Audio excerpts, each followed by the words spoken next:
Hello guys, welcome back to the YouTube channel. और आज की इस वीडियो में हम डिस्कस करने जा रहे हैं डे 29 अनसिकेबल फाइनेंशियल एजुकेशन के लिए one of the best book by Tony Robbins.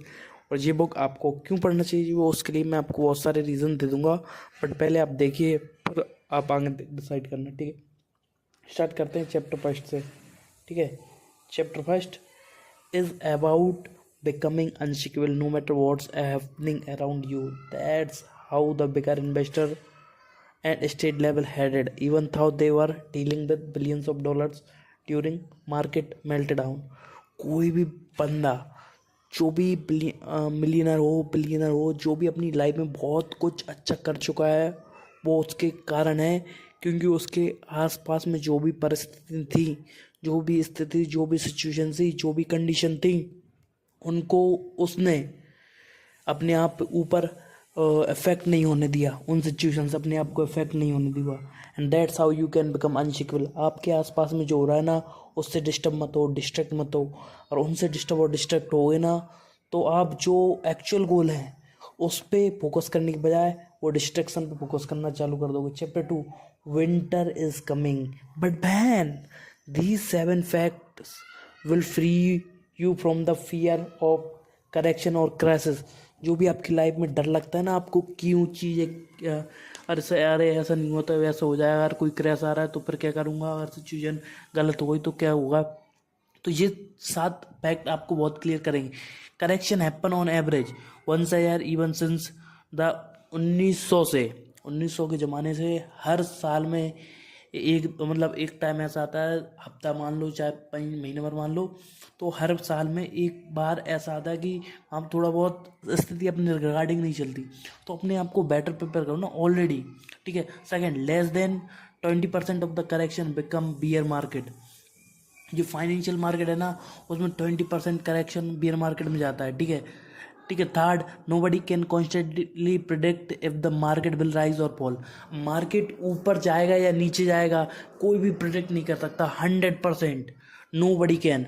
तो इसके लिए आपको आगे सोचना होगा, ठीक है। तो उस चीज़ पे छोड़ो ही मत, प्रिडिक्शन पे कम मत करो, अपने फैक्ट एंड स्टडीज पे बने रहो, ठीक है। Fourth, the market rises in the long term despite short term setbacks. Short term में चीज़ें ऊपर नीचे मार्केट होगा, बहुत ऊपर नीचे नहीं होगा, बट लॉन्ग टर्म में मार्केट ऊपर ही जाना है क्योंकि चीज़ें उस तरीके से आ रही, नई नई चीज़ें आएंगी हर तरीके से, ठीक है। फोर्थ फोर्थ तो हो गया ना हमारा, ठीक है।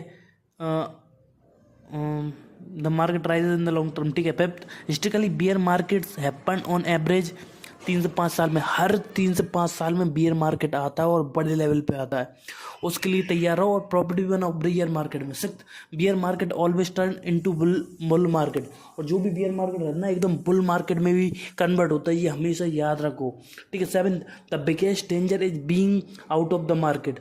सबसे बड़ा डेंजर है कि मार्केट से बाहर ही रहना, ठीक है। तो ये बात समझो। Chapter 3, hidden fees and half truth, how the wall street fools you in over paying for under performance, ठीक है। अंडर परफॉर्मेंस एसेट्स को आपको सेल करने के लिए बहुत सारी कंपनियां कैसे मैनिपुलेट करती हैं। This chapter is about insane fees people pay to broker or Wall Street even though their performance is poor or even negative and almost never as good as the market index. तो market index जैसे चाह रहा है ना, और जो brokers रहते हैं, आज एसोसिएशन देखी होंगी आपने, एडवाइजरी देखी होंगी, वो हमेशा अपने क्लाइंट को बेवकूफ़ बनाते हैं, आपको ओ फोर्स करते हैं, आपको मैनिपुलेट करते हैं, और उसके कारण आप उनको पैसे देते हो और जिसके कारण आप हमेशा उस लूप में फंस जाते हो। तो always learn that, always become independent, और अपने खुद के ऊपर डिपेंडेंट बनो, ना कि किसी और के ऊपर। और किसी और के ऊपर डिपेंडेंट बने रहोगे ना, तो भाई सब दिमाग खराब हो जाएगा। Chapter 4, rescue your retirement plan, what your 401 provider doesn't you want to know, ठीक है। This chapter 4, fees people are charged for when it comes to, मतलब रिटायरमेंट प्लान करने के लिए आते हैं, रिटायर हो लो, it's not the complete fault, they receive only a couple of funds they where they can invest the plan and the fees for those plans are high, ठीक है। समझो मेरे इस बात को। आदमी रिटायर्ड होने का प्लान बनाने लगता है, कहते हैं फिक्स डिपॉजिट करने लगता है, बहुत सारी चीज़ें स्टार्टिंग करने लगता है, तो उसके लिए पहले खुद अवेयर होके करो, ना कि दूसरों के कहने पे करो। दूसरे ने बोल दिया ये बता दी, ये कर लो, तुमने वो कर लिया, उस तरीके से नहीं करना। आपका रिटायरमेंट जो भी आप प्लान बनाओ ना, तो उसके लिए खुद को मेंटली तैयार करो, खुद जितनी नॉलेज है ना उस नॉलेज के रिगार्डिंग और अपने आप को अपग्रेड करो। रिटायरमेंट प्लान के रिगार्डिंग चीज़ डिस्कस करो कि आप किस तरीके की लाइफ जीने वाले हो, रेस्ट ऑफ लाइफ। अब आप वर्क नहीं करोगे तो आप किस वे में जियोगे, तो उतना फंड इकट्ठा करो और उसको किस तरीके से इन्वेस्ट करोगे तो लॉन्ग टर्म में आपको फ़ायदा मिले, आपको कोई दिक्कत ना हो। खुद से करो, ना कि दूसरों के कहने पे, ना कि कोई स्कीम में, चिट फंड स्कीम में फंसा दो पैसे अपने, तो उसको ध्यान रखो। Chapter 5, who can you really trust, pulling back the curtain and the tricks of the trade. ठीक है, आप वास्तव में किसको ट्रस्ट कर सकते हो, ये आपको बताओ। ये कोई जादू नहीं है जो मैजिक हो रहा है। ठीक है, हर जगह जादू नहीं हो रहा है, कोई एक चमत्कार हो जाएगा और आपके अकाउंट में पैसे आ जाएंगे। ऑलवेज बिकम इंडिपेंडेंट और अपने ऊपर डिपेंडेंट रहो। ठीक है, you should go for an independent advisor who is skilled enough and has a fiduciary duty to work in your interest. एक इंडिपेंडेंट एडवाइज़र के पास जाओ आप, ना कि एक ऑर्गेनाइजेशन के पास। अगर एक ऑर्गेनाइजेशन के पास जाओगे वो तो आपका काटेगी, 100% काटेगी, लिख के दूंगा काटेगी। क्यों? क्योंकि बहुत सारी ऐसी वो रहती हैं कंपनियां, क्योंकि उनको एक क्लाइंट आप बन गए, ऐसे हज़ारों क्लाइंट को डील कर रही हैं, हज़ारों क्लाइंट को उल्लू बना रही हैं और आप भी बन जाओगे। ठीक है, ऑलवेज ट्रस्ट योर सेल्फ और अ पर्सन, योर फ्रेंड और your relationship, in your relationship trust to those person who have financial education or financial advisor। ठीक है, chapter 6, the core 4 principal that can help you guide you every investment decision. ये 4 decision आपको बहुत help करेंगे। First, don't lose, avoid losing money. सबसे important है पैसा बचाना, सेव करना। ठीक है, मन में आया किसी के बोलने पे कह दिया इन्वेस्ट कर लिया, तो बाबा ऐसा नहीं चलेगा। ठीक है, second, find a symmetric reward ratio, proper risk reward ratio. आपको चाहिए क्या, आप किस वे में करोगे, पहले आपका माइंडसेट तो तैयार कर लो कि आपको इस वे में, इस रिस्क में इतनी रिस्क रहेगी, इससे ज़्यादा मैं नहीं ले पाऊंगा, मेरी औकात के बाहर है, मैं तुरंत एग्जिट कर जाऊंगा। अगर आप प्रॉपर इंट्राडे में ट्रेडिंग कर रहे हो या फिर कोई लॉन्ग टर्म पोजीशन ले रहे हो, अगर आपकी औकात के बाहर जा रहा है, आप नहीं झेल सकते उस लॉस को, तो प्रॉपर कट कर दो, नहीं और भी ज़्यादा लॉस हो जाएगा। ठीक है, third, B tax efficient, tax बचाना सीखो, जितने ज़्यादा टैक्स बचाओगे उतनी ज़्यादा आगे बढ़ पाओगे। Fourth, diversify your asset across the classes, market and time.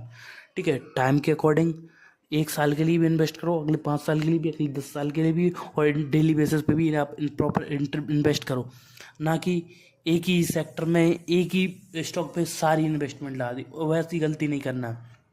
Chapter 7, slay the bear market, how to negative crashes and correction to accelerate your financial freedom.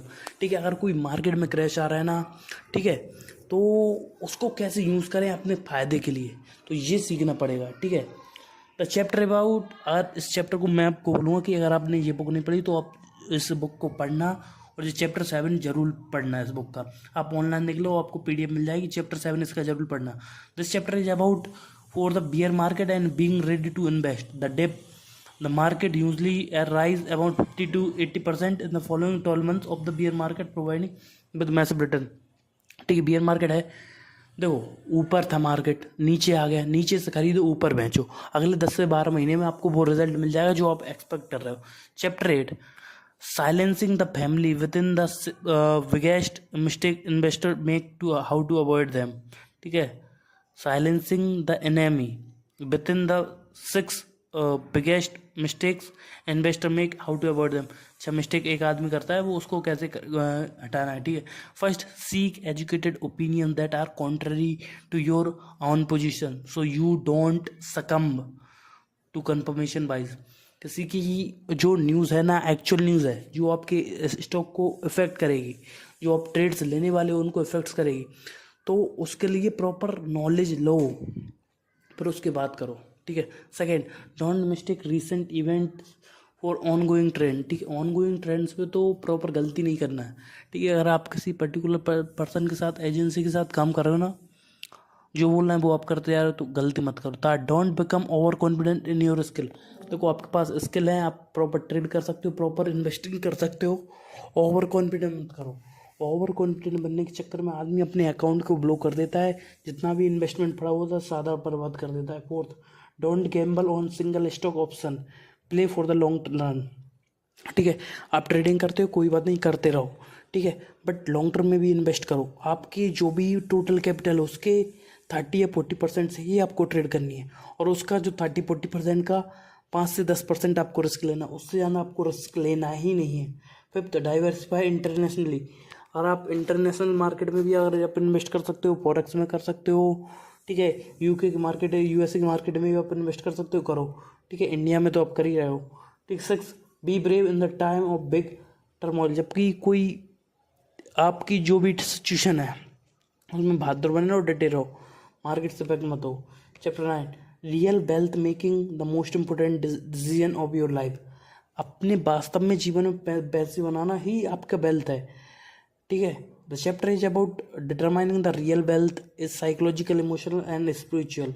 It's about living a better life, not just having a lot of money. ज़्यादा पैसा होने बड़ी बात है, but उसके साथ साथ एक शानदार इमोशनल, साइकोलॉजिकल, स्पिरिचुअल जीवन भी जीना बहुत इंपॉर्टेंट है। And for that start investing and remember that's it's a marathon not a sprint. 100 metre की रेस नहीं है ये है एक मैराथन, लंबी चलेगी, वेल्थ क्रिएट करने की जर्नी, ठीक है। तो दोस्तों आज की इस